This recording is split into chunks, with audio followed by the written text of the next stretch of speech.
Magandang araw sa inyong lahat. Ngayon, tayo itatalon sa isang kamanghamanghang paglalakbay upang tuklasin ang mayamang pamana at masiglang tila ng isang lokal na komunidad. Susuriin natin ang iba't ibang aspeto na bumubuo ng pagkakakilanlan.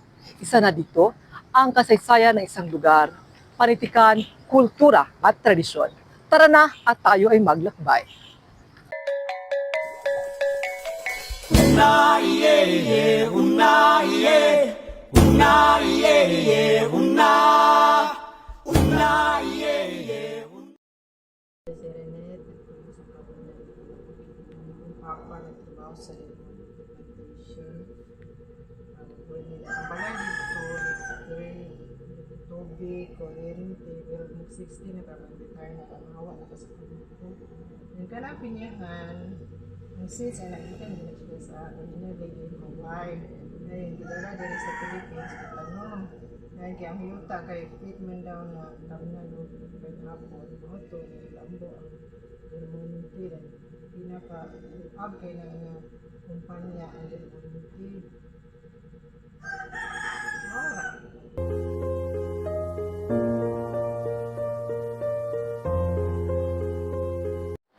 Susunod, tatalon tayo sa panitikan, ang ating lokal na literatura. Ang literatura ay sumasalamin sa espiritu ng isang komunidad.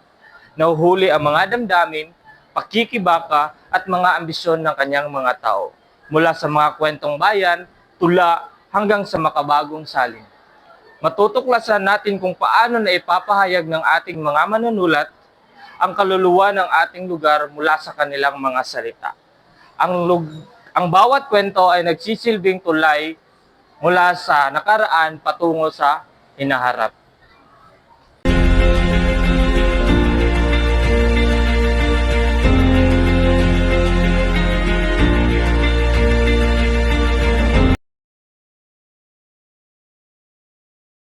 Sulod na ka sa kampo sa Delmonte, na kayo makita nga sa inyo nga hindi nga dako kayo nga ang ano mga ay ko ano ni sa Delmonte nga location. Sulod mo na dagan na mataksyon ito mga layan, labihan mga luag mga kapinyahan. Ayun, ako na yung mga kuan ang mga trabahante dito ano. For example, kanang uban ng Indigo Dagat by department, katapos ng mga trabahante, uban po ng mga pamilya. Sa wakas, pagninilayan natin ang ating tradisyon. Ang tradisyon ay nag-uugnay sa atin upang tayo ay magkaisa at ipinapasa sa isang henerasyon patungo sa susunod. Lumikha sila ng pakiramdam na pag-aari at pagkakaisa mula sa isang mabilis na nagbabagong mundo. Titingnan natin ang mga kaugalian, ritual at pagdiriwang na may kahulugan sa ating komunidad. Dito sa kampo sa plantation, kada pista halos tanan kay abay mga trabaho kasi sweldo. Pagkaon ba naman tapok ko lang mga kainte, mga amigo, mga kauban sa trabaho. Pwede nga mga time na murag malipay sila mga katapok.